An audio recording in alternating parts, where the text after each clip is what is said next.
Une lettre dans une bouteille de bière champignole. C'est la découverte insolite qu'ont fait les archéologues de l'INRAP au lieu-dit Les Noirterres à Messin en Lorraine. Cette lettre a été postée d'Oklahoma City le 15 juillet 1918. Elle est adressée au sergent Morris Vickers Lipman des forces expéditionnaires américaines. L'atelier du département de la conservation des archives nationales a restauré les manuscrits. En 4 feuillets, sur un papier à lettres à en-tête de la droguerie Robert Scott d'Oklahoma City, Tante Pete envoie des nouvelles du pays à son neveu, parti au front.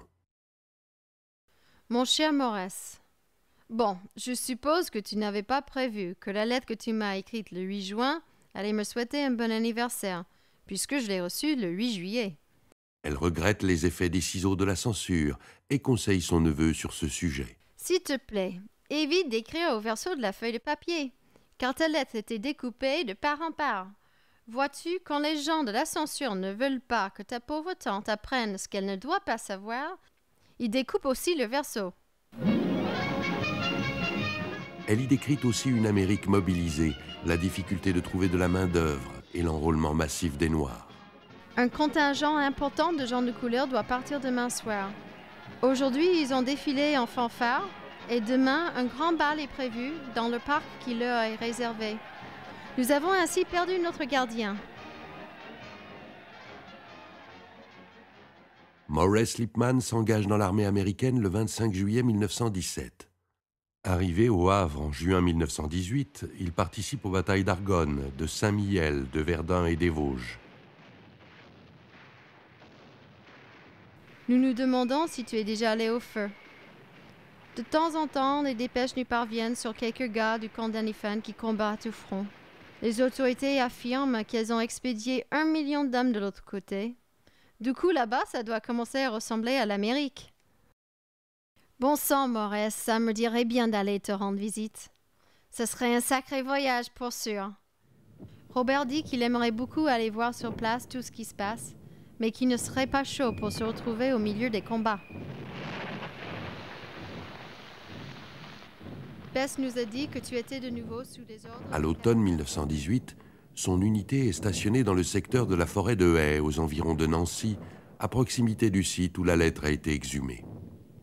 Bon, écris-moi quand tu pourras. Avec beaucoup d'amour et les meilleures pensées de toute la famille. Ta tante Pete. Les archéologues ont rarement l'occasion d'identifier les auteurs ou les utilisateurs des objets qu'ils mettent au jour. Grâce à cette lettre, ils découvrent Morris Lipman, qui, jeune soldat, a sans doute voulu laisser une trace de son passage dans ce conflit meurtrier. Morris Vickers Lipman, né en 1895, est âgé de 7 ans sur cette photo. Il porte le nom de son grand-père, prussien, émigré aux États-Unis en 1860. Du côté maternel, les Vickers remontent à la guerre d'indépendance et même jusqu'au Mayflower. Ces 2 grandes familles comptent parmi les pionniers et fondateurs de l'État du Kansas.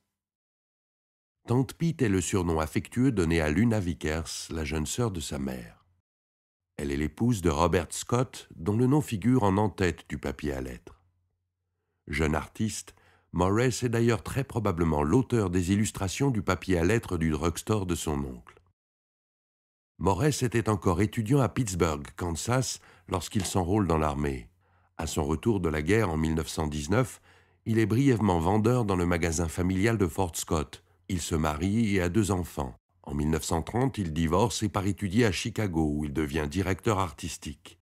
Il se remarie en 1939. Lors de la Seconde Guerre mondiale, il s'engage dans l'armée de l'air malgré son âge. Lorsqu'il quitte l'armée, il a le grade de major. Il s'installe ensuite à Fort Worth, Texas, où il continue sa carrière de dessinateur. Il meurt en 1980. Depuis une quinzaine d'années, les archéologues de l'Est et du Nord de la France sont souvent confrontés aux vestiges de la Grande Guerre. D'abord considérés comme éléments perturbateurs lors de campagnes de fouilles, voire source potentielle de danger, ces vestiges sont devenus peu à peu objets même de l'archéologie.